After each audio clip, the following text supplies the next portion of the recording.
Magnesium sulphate, ammonium sulphate இது ரெண்டுத்துக்கும் இடையில உள்ள வித்தியாசம் என்ன தெரியுமா? எப்போ எந்த உரத்தை வந்து பயன்படுத்தணுங்கிறத பத்தி தெரியுமா? வாங்க அதை பத்தி கொஞ்சம் தெரிஞ்சுக்கலாம். மெக்னீசியம் சல்ஃபேட்ல வந்து மெக்னீசியம் 9.6%, சல்ஃபர் வந்து 12% இருக்குது.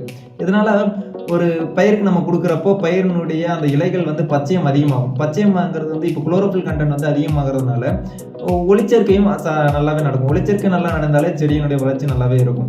இப்போ ஃப்ரூட்டு இந்த மாதிரி பழங்கள் சார்ந்த எதுவாக இருந்துச்சுன்னா அதோட குவாலிட்டியை வந்து அதிகப்படுத்துறதுக்கு இந்த மெக்னீசியம் சல்ஃபேட் வந்து ரொம்ப உதவியாக இருக்கும்.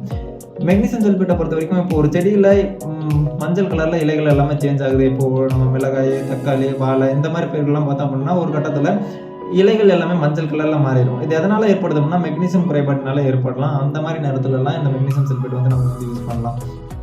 இந்த மெக்னீசியம் சல்ஃபேட் வந்து நம்ம அதிகமாக யூஸ் பண்ணுறதுனால மண்ணுக்கு எந்த ஒரு பாதிப்பும் வர்றதில்லை.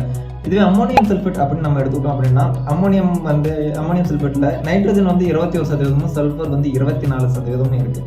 இதனால் இது வந்து ஒரு செடியில் இருக்கக்கூடிய இலைகளினுடைய வளர்ச்சிக்கும் அதே மாதிரி இப்போ ஆரம்பகால ஸ்டேஜில் நம்ம வந்து இப்போ எப்பயுமே தலைச்சத்து வந்து ஆரம்பகால ஸ்டேஜில் கொடுப்போம் பார்த்தீங்களா?